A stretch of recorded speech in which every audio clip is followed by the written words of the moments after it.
नमस्कार, यूपी की बात में आप सभी का स्वागत है और मैं हूं आपके साथ निकिता ठगुना। उत्तर प्रदेश के मुख्यमंत्री योगी आदित्यनाथ ने बुधवार को लखनऊ में बीजेपी के मीडिया सेंटर का शुभारंभ किया। इस दौरान उन्होंने कांग्रेस की नीति और राहुल गांधी की समझ पर सवाल उठाए। उन्होंने कहा कि कांग्रेस ने हमेशा समाज को बांटने का काम किया है। कांग्रेस सरकारों ने चेहरे देखकर गरीबों को योजनाओं का लाभ दिया है।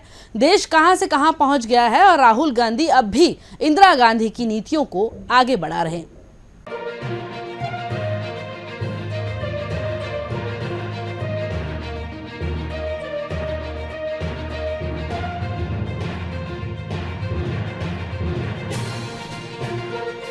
राजधानी लखनऊ में बीजेपी के मीडिया व रूम के उद्घाटन के दौरान मुख्यमंत्री योगी आदित्यनाथ ने कांग्रेस के लोकसभा चुनाव मैनिफेस्टो को लेकर राहुल गांधी पर निशाना साधा। उन्होंने कहा कि लोकतंत्र के महापर्व का शंखनाद हो चुका है। जनता के मन में एक ही भाव है, फिर एक बार मोदी सरकार। पीएम मोदी ने 10 वर्षों में देश की तकदीर बदली है। समाज के हर तबके का समर्थन बीजेपी को मिल रहा है। यह पहला चुनाव देश का होगा जिसका परिणाम के बारे में पूरा देश आश्वस्त रहेगा। पीएम मोदी ने हर मोर्चे पर सर्वांगीण विकास का लक्ष्य में लगातार जुटे हैं और उधर कांग्रेस और इंडी गठबंधन ने अपने घोषणा पत्र में खतरनाक इरादे को जाहिर किया है। एक तरफ 1970 में तत्कालीन प्रधानमंत्री ने गरीब हटाओ का नारा दिया था। गरीबी नहीं हट पाई, सब फाइलों तक रहा। अब दादी के गरीबी हटाओ के नारे को तोते की तरह पोता भी अब रट रहा है। भारत के प्रति इनकी मानसिकता क्या है, और इसके बाद इन्होंने अनुसूचित जाति, अनुसूचित जनजाति और पिछड़ी जाति के हकों पर डकैती डाल करके उनके आरक्षण में भी किस प्रकार से घुसपैठ करने का प्रयास किया था। इसके लिए रंगनाथ मिश्रा, जस्टिस रंगनाथ मिश्रा, जो पहले सीजीआई थे, चीफ जस्टिस ऑफ इंडिया थे, बाद में कांग्रेस के सांसद बने, उनकी अध्यक्षता में जो कमेटी बनाई गई, उस कमेटी की सिफारिश कांग्रेस की मंशा के अनुरूप देश के अंदर लागू करने के कुत्सित प्रयास हुए थे, जिसमें एससी, एसटी और ओबीसी के आरक्षण के अधिकार को जबरन कुछ वर्ग विशेष को देने के कुत्सित प्रयास इन्होंने उस समय प्रारंभ किए थे। और फिर सच्चर कमेटी की रिपोर्ट में भी दलितों के, अनुसूचित जाति, जनजाति के आरक्षण में घुसपैठ करके एक हिस्सा इसको भी मुस्लिम वर्ग को जबरन देने के कुत्सित प्रयास किए गए थे, जिसका उस समय भारी विरोध हुआ था। यानी कांग्रेस की मंशा क्या है?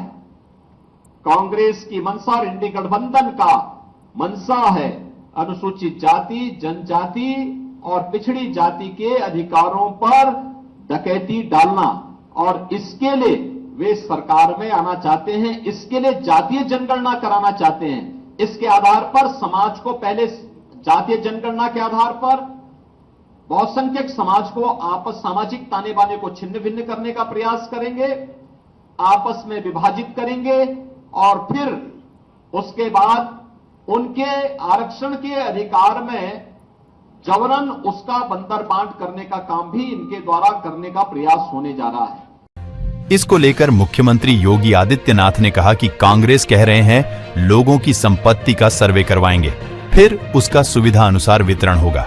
ऐसा ही इनके प्रधानमंत्री ने कहा था कि देश के संसाधनों पर पहला अधिकार एक वर्ग का है, जबकि भाजपा ने सिर्फ 4 जातियों की बात की। बीजेपी गरीब, युवा, महिला और किसान की बात करती है। 2004 से 2014 तक के कांग्रेस के शासन में आम जनमानस के भावनाओं को कुचलने का कुत्सित प्रयास किया। हम लोग देश और प्रदेश के मतदाताओं से यही अपील करेंगे कि वे कांग्रेस और उनके सहयोगी दलों की विभत्स मंशा को, कुत्सित मंशा को कतई सफल न होने दें, क्योंकि यह न केवल अनुसूचित जाति, जनजाति,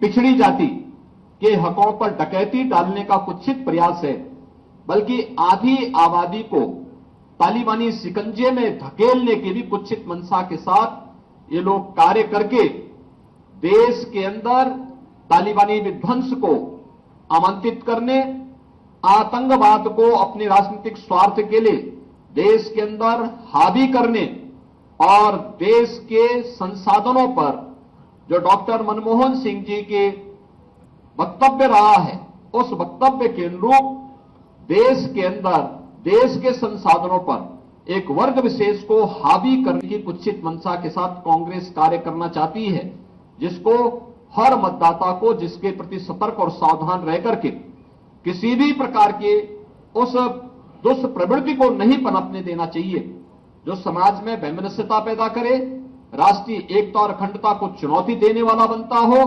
भारत की आत्मनिर्भर भारत और विकसित भारत की संकल्पना में बैरियर का कार्य करता हो। हमें उस प्रकार की किसी भी प्रवृत्ति को आगे नहीं बढ़ने देना चाहिए। लोकसभा चुनाव आते ही सभी पार्टियां एक दूसरे पर आरोप लगाती जा रही हैं, लेकिन अब देखना यही है कि आखिर 4 जून को इस देश में किसकी सरकार बनेगी। मेरे साथ यूपी की बात में इतना ही। देखते रहिए यूपी की बात। धन्यवाद।